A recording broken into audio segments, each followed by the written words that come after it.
Hello everyone, welcome and welcome back to our channel. तो आज आप सभी के साथ बात करने वाले हैं ये बहुत ही खूबसूरत से प्लांट के बारे में जिसका नाम है जेट प्लांट। तो जेट प्लांट देखने में जितना खूबसूरत है, इसकी केयर करना उतना ही सिंपल और इजी है। छोटी छोटी बातों का अगर आप ध्यान रखते हैं तो ये जेट प्लांट आपके गार्डन में सालों साल बने रहेंगे। बहुत ज़्यादा इनकी केयर करने की ज़रूरत नहीं होती है। तो चलिए वीडियो को स्टार्ट कर लेते हैं और जान लेते हैं कि जेट प्लांट की देखरेख हमें कैसे करनी चाहिए और इसे किस तरीके से हम अपने गार्डन में ग्रो कर सकते हैं।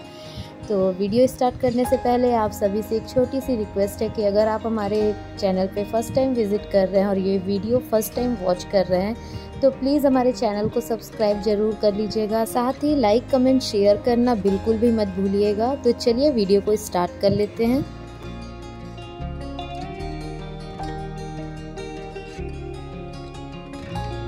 जेट प्लांट एक बहुत ही खूबसूरत सकुलेंट वैरायटी का प्लांट है। बहुत ही लो मेंटेनेंस के साथ ये आपके गार्डन में सालों साल चलने वाला है। तो चलिए बात कर लेते हैं सबसे पहले कि जेट प्लांट की जो लाइट की रिक्वायरमेंट है वो कैसी है। तो काफ़ी सारे लोगों का ये मानना है कि जेट प्लांट एक इंडोर प्लांट है तो ये लो लाइट में भी अच्छे से चल जाता है, लेकिन ऐसा बिल्कुल भी नहीं है। जेट प्लांट को बिल्कुल जो ब्राइट रोशनी होती है, सनलाइट होती है, उसकी ज़रूरत होती है। आप इसे अगर लो लाइट में रखते हैं तो ये अच्छे से नहीं चलेगा, इनकी पत्तियां जो है वो झड़ना शुरू हो जाएंगी। तो जब भी आप जेट प्लांट लेके आते हैं और उसे आप इंडोर में रखना चाहते हैं तो आप ऐसी जगह पे रखिए जहाँ पे उसे ब्राइट लाइट मिले, ना कि लो लाइट। अगर आप लो लाइट में रखते हैं तो इनकी पत्तियां गिरने लगती हैं, इसलिए जब भी आप जेट प्लांट ला के अगर आप इंडोर में रखना चाहते हैं तो कोई ऐसी जगह चुनिए जहाँ पे इसे कम से कम 3 घंटे की धूप तो मिले ही मिले, ब्राइट लाइट मिले।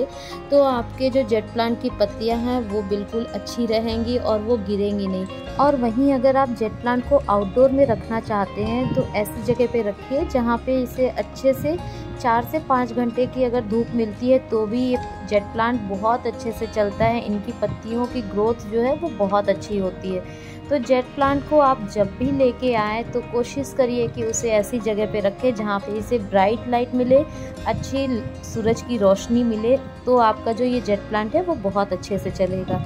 इसके बाद बात कर लेते हैं कि इसकी जो मिट्टी है वो हमें कैसे तैयार करनी चाहिए जिससे कि हमारा जो ये प्लांट है वो हमेशा हेल्दी रहे और इसकी ग्रोथ अच्छी रहे। जेट प्लांट के लिए जो सॉइल मिक्स की हमें ज़रूरत होगी वो बिल्कुल वेल ड्रेन होनी चाहिए, जिससे कि जो प्लांट की नीड हो, जितनी उसको मॉइस्चर की ज़रूरत हो वो होल्ड कर सके, बाकी का एक्स्ट्रा जो भी वाटर हो वो ड्रेनेज होल से ड्रेन आउट हो सके, जिससे कि आपका प्लांट हमेशा हेल्दी रहेगा और ओवर वाटरिंग का शिकार नहीं होगा।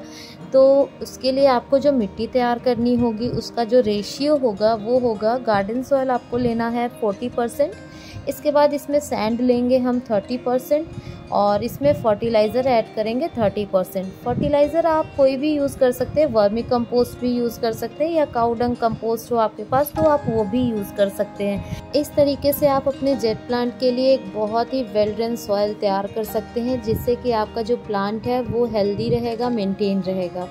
तो चलिए इसके बाद बात कर लेते हैं कि आप इसे कटिंग से किस तरीके से ग्रो कर सकते हैं। तो जेट प्लांट की जो कटिंग होती है वो चाहे छोटी हो या बड़ी हो, बहुत ही आसानी से ग्रो हो जाती है। कटिंग आपकी कैसी भी हो वो आसानी से ग्रो हो जाती है। बस आपको ध्यान रखना है कि जो आप कटिंग ले रहे हैं उनमें कम से कम 2 या 3 नोड्स ज़रूर होने चाहिए, क्योंकि जब वो नोड सॉइल में हम दबाते हैं तो वहीं से फिर नए रूट्स डेवलप होना शुरू होते हैं। तो आप इसकी छोटी से छोटी कटिंग आसानी से ग्रो कर सकते हैं और छोटे से छोटे पॉट में इसे लगा सकते हैं, क्योंकि इनके जो रूट्स होते हैं वो बहुत ही छोटी होते हैं। तो आप किसी भी पॉट में लगा सकते हैं और जेट प्लांट को आप अपना मनचाहा शेप दे सकते हैं। इससे बहुत ही खूबसूरत बोनसाई भी बनाए जाते हैं। तो आप इसे चाहे तो किसी पॉट में लगाइए या चाहे आप तो इसे हैंगिंग प्लांटर में भी लगा सकते हैं। दोनों ही जगह पे ये बहुत अच्छे से ग्रो करता है और देखने में उतना ही खूबसूरत भी लगता है।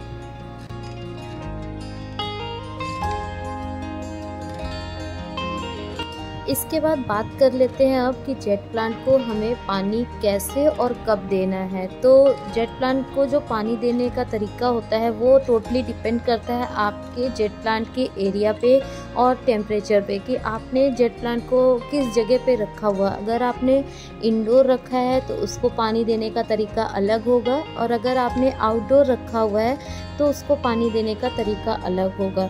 तो अगर आपने अपने जेट प्लांट को डायरेक्ट सनलाइट में रखा है या ऐसी जगह पे आउटडोर में रखा है जहाँ पे उसे 4 से 5 घंटे की धूप आराम से मिलती हो, तो आपको हर तीसरे चौथे दिन जेट प्लांट को पानी देना है। ओवर वाटरिंग नहीं करना है, बट आपको पानी देना है, क्योंकि सनलाइट पे रखे हुए प्लांट को जब टाइम से पानी मिलते रहेगा तो क्या होगा कि इनकी जो ये पत्तियां हैं ना, वो बिल्कुल मोटी मोटी सी रहेंगी, गद्देदार रहेंगी, क्योंकि इनकी पत्तियों में पानी स्टोर रहता है। कभी कभी ऐसा होता है कि हम प्लांट्स को पानी देना भूल जाते हैं, या हम किसी वजह से हफ्ते 10 दिन के लिए बाहर होते हैं और अपने जेट प्लांट को पानी नहीं दे पाते हैं। तो ऐसे कंडीशन में आपका जो ये जेट प्लांट है ये 10 से 15 दिन बिना पानी दिए भी आसानी से चल जाता है, क्योंकि इनकी पत्तियों में पानी होल्ड रहता है। उसी जगह पे बात करें कि इंडोर में जब आप ये प्लांट रखते हैं तो आपको कैसे पानी देना है। इंडोर में आपको पहली बात तो प्लांट को ऐसी जगह पे रखना है जहाँ पे ब्राइट लाइट मिले, इसे अच्छी रोशनी मिले। लो लाइट में तो बिल्कुल भी नहीं रखना है, वरना इनकी पत्तियाँ गिरना शुरू हो जाती हैं। तो जब आप इसे ब्राइट लाइट में इंडोर में रखते हैं तो ऐसी कंडीशन में आपको हफ्ते में एक बार इसे पानी देना है, लेकिन ओवर वाटरिंग बिल्कुल भी नहीं करना है। तो इस तरीके से आप अपने जब जेट प्लांट को पानी देते हैं तो आपका जो जेट प्लांट है उनकी पत्तियां गिरेंगी भी नहीं, पीली भी नहीं पड़ेंगी और हेल्दी भी रहेंगी। इसीलिए आप हमेशा ये ध्यान रखिए कि आपका जो जेट प्लांट है उसकी जो मिट्टी हो वो बिल्कुल वेल ड्रेन हो। अगर मिट्टी वेल ड्रेन नहीं रहेगी तो क्या होगा कि जब भी आप पानी देंगे, वो फिर चाहे आप इंडोर में रखे प्लांट में देते हैं या आउटडोर में रखे हुए जेट प्लांट को पानी देते हैं, तो आपका जो पानी उसमें जाएगा वो अच्छी तरीके से ड्रेन आउट नहीं हो पाएगा, जिससे कि आपके प्लांट की जो कंडीशन है वो ख़राब होना शुरू हो जाएगी। तो पहले तो पत्तियां पीली होंगी, उसके बाद वो पत्तियां गिरना शुरू हो जाएंगी और आपका जो जेट प्लांट है वो धीरे धीरे ख़राब हो जाएगा। इसलिए मिट्टी बिल्कुल वेल ड्रेन होनी चाहिए, और पानी आप हमेशा ये ध्यान में रख के दीजिए कि आपका प्लांट किस लोकेशन पे है, उसको कितनी धूप मिल रही है, उसकी कितनी रिक्वायरमेंट है। ये सारी चीज़ें ध्यान रखते हुए अगर आप पानी देते हैं तो आपका जो जेट प्लांट है वो हमेशा हेल्दी रहेगा।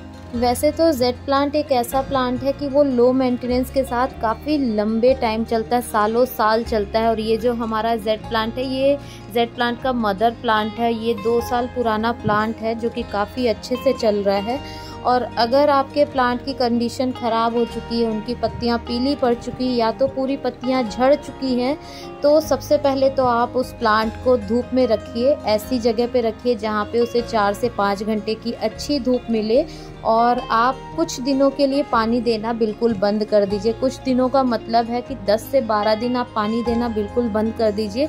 उसके बाद उसकी जो कंडीशन है धीरे धीरे अच्छी हो जाएगी, क्योंकि वो उसको धूप मिलेगी, उसकी रिक्वायरमेंट पूरी होगी और आपका प्लांट वापस से इस तरीके से हरा भरा हो जाएगा।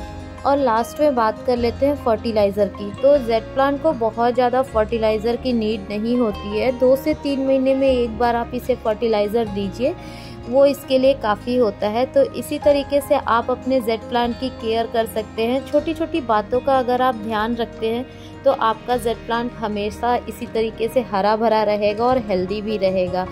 तो आज के इस वीडियो में जेट प्लांट से रिलेटेड सारी बातें आपसे शेयर की है मैंने। अगर आपके लिए वीडियो ज़रा भी हेल्पफुल रही हो तो लाइक कमेंट शेयर करना बिल्कुल मत भूलिएगा, और चैनल पे न्यू हैं तो प्लीज़ हमारे चैनल को सब्सक्राइब ज़रूर कर लीजिएगा। तो चलिए मिलते हैं किसी नई वीडियो में, तब तक के लिए bye bye, take care, happy gardening.